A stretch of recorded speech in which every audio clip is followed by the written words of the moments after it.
Hey Zelda fans, this is Red from Two Guys Playing Zelda, and I want to spend a few minutes giving you my reaction to Nintendo's announcement that there's going to be a Legend of Zelda Crypt of the Necrodancer crossover called Cadence of Hyrule coming to the Nintendo Switch this spring.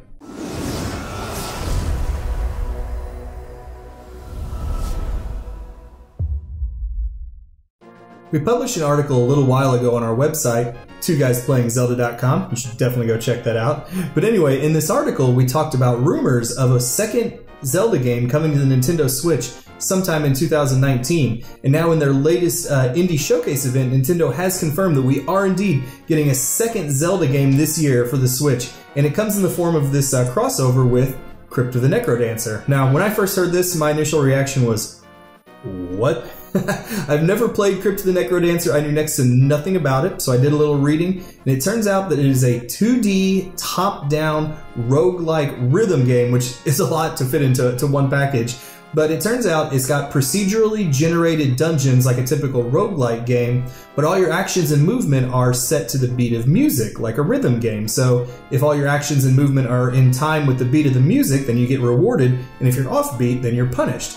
Now, my first thought was that a game that is this dependent on music seems like a perfect fit for The Legend of Zelda. I mean, music has been such an integral part of the Zelda franchise basically since the beginning, and there have been so many amazing Zelda tunes and soundtracks throughout the entire series. So in Nintendo's description of this game in the trailer, they mentioned that there's remixed Legend of Zelda tracks in this game, and I personally cannot wait to hear what tracks that they've picked to include in this game, because throughout the 30 years of this franchise, there have just been literally hundreds of amazing tracks. Now, the thing that really jumped out to me and got my attention, that makes me very excited for Cadence of Hyrule, even more so than the music, is this art style. It reminds me so much of A Link to the Past, which is my all-time favorite Zelda game. So to see this art style again, it's got me very excited. And it's not just the top-down viewpoint, but it's the scenery from like the trees and stumps and fences to the character sprites themselves. It all reminds me very much of A Link to the Past, and any return to that kind of art style for me will always have, of course, a nostalgic value, but also I think it looks beautiful even to today. And I also get really excited to see the sheer variety of familiar Zelda enemies that it looks like we're going to get in this game. I mean, we see kind of the rank and file enemies like your Bokoblins, your Moblins, your Choo-Choos. You also get some bigger enemies we see in there like the Darknuts and the Lynels. But I'm also so stoked to see what looks like a couple of boss fights in there. We see the Gleeok and we see the Armos Knight, so I'm super excited to try to battle those, you know, in time with the music in Cadence of Hyrule.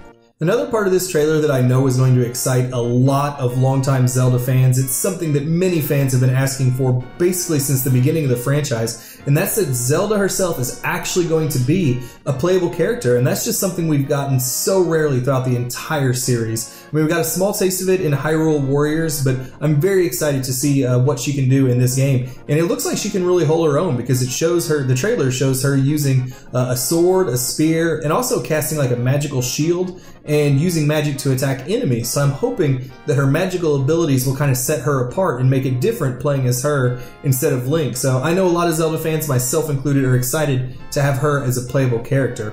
Now, another thing that we've seen very rarely, if at all, in the entire Zelda franchise is this idea of procedurally generated levels. Nintendo's description of the trailer states that both the overworld and the dungeons will be procedurally generated.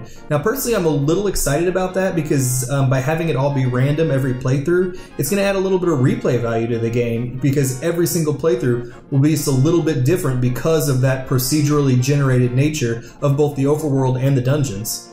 As excited as I am for Cadence of Hyrule, I'm actually even more excited for kind of the bigger picture implications that really come with this announcement. And that's that Nintendo is now apparently willing to lend out its properties to other developers to include in their games. So personally, I'm extremely excited to see what kind of crossovers that this can bring in the future. And we've seen some minor crossovers with Zelda and other games before. If you think back decades. Link made a cameo appearance in Square's game, Super Mario RPG, and we also saw things like the Xenoblade Chronicles 2 armor appear in Breath of the Wild. So there has been a little bit of collaboration in the past, but I'm really hoping this ushers in a whole new era of Nintendo not only working with other developers, but also being willing to lend its property and characters to these other developers. And that personally gets me very excited to see what kind of crossovers and collaborations we can see in the future. Well, folks, that's all I have. I'm very excited for Cadence of Hyrule. It's coming spring 2019. We don't have a firm release date, but it sounds like it's coming up just around the corner. Let me know down in the comments below what you think about Nintendo's announcement. And make sure you subscribe to our channel and hit the little bell icon so you get notifications every time we drop a new video.